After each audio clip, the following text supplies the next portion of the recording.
Some more info on the 450 that I think you might need to know. It has, again, tons and tons of options. The one thing that I found kind of surprising when I started looking around is the King Ranch is anywhere between, I don't know, between $5,000 and $7,000 less than the Limited or the Platinum. And looking at everything, all the options and everything, the only thing that I could find that was really different between the two is the King Ranch doesn't have heated rear seats. It's got everything else. It's got all the power modules you need. You can power, you know, it's got AC power in the whole 9 yards. On this one, it had the rubber flooring instead of the carpet. Why, quite frankly, they do carpet in trucks, I'll never know, because it's a pain in the butt. This stuff here is so easy. You just simply wipe it and it's done. So I don't know that I'll ever get a truck with carpet again. This nice rubber flooring is absolutely fantastic. You can see, like I said, it's got this trailer as it is, probably weighs about 20,000 pounds. It's fairly well balanced, and you can see it sits pretty much level. It rides very well. I think the high pressure tires, the 110 psi, I don't think they ride quite as well as the 80 psi normal tires, but again, it's made for a lot more weight, so you got a lot of air pressure in the tires. It still uses the diesel exhaust fluid. I'm gonna disconnect the trailer. Got everything disconnected. I'm gonna raise the trailer so you can see how much this thing goes up, and it's not really a whole lot. I put essentially an arrow wing on mine just to see if it made a difference in gas mileage and towing. I think it ended up giving me about a half a mile per gallon better fuel mileage. But the biggest thing is it keeps all the bugs. Granted, it's winter time, so you're not gonna see it, but it basically keeps all the bugs and stuff off the front of the trailer, which, to be honest with you, that's kind of a perk on its own. For this particular truck, just like my 350, I had my toolbox and 90-gallon gas tank added on here. There's one of the closed circuit TV cameras, and like I said, I'll show you as soon as I get it raised up. I'll show you this. But here it goes. It's about to go up, and you can watch and you can see how much it goes up, and it is off the ball right now. So the bed probably went down, I'm guessing, about 2 inches maybe, which is not too horrible. The new Fords have a fairly interesting way of the new gooseneck ball. The little black thing on top of that, you simply pull that thing up and the whole ball just pulls right out.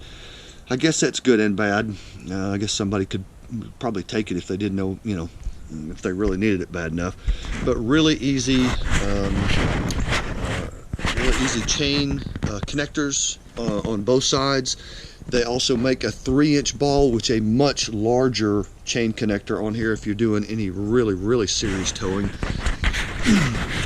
For the closed circuit TV, I added this little thing right here. Wasn't too bad. Drill holes, and it's nice and open underneath that you can run the cameras to, and of course it's got the 7-way for the trailer under there as well. This one came with a nice bed liner. It's got additional clamps and hooks that you can use. It's got LED lights in the bed, which again, kind of cheesy, but it could help you, especially if you have a camper top of some kind.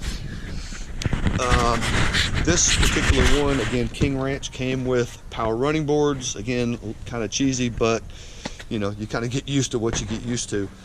And one of the really nice features about this that I don't think too many people know about is this little center button right here. Check this out.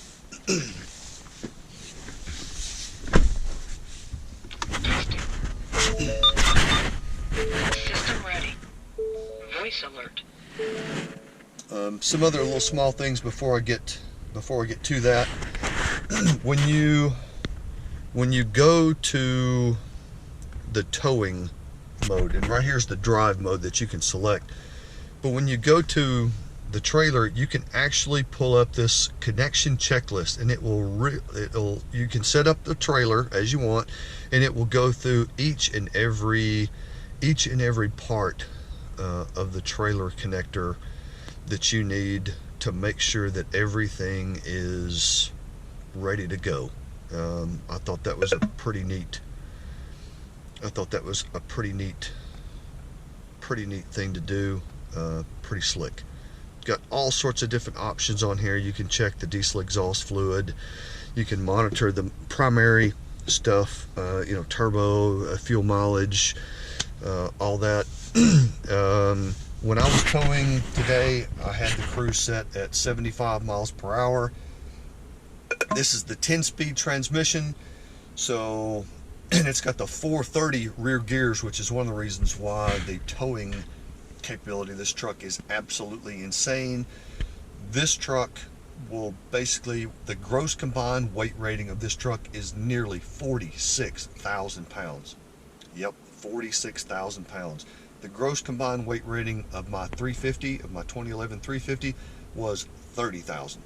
So, yeah, and of course, year after year after year, they magically, mysteriously raised that number up a little bit.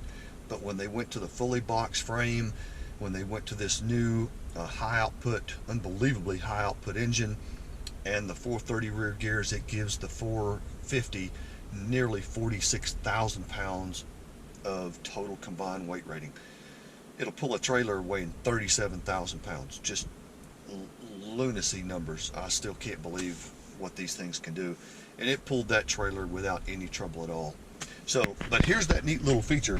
When you push that little button, look what happens. See that right there? Yep. It's actually got seat massagers. Yes, it massages your back and your butt to make driving just a little bit easier, a little bit nicer to deal with. I thought that was pretty slick. But that's the basics of it. It's got, like I said, it's got all sorts of power stuff in here. It's got power stuff under here as well. You can get a safe for this if you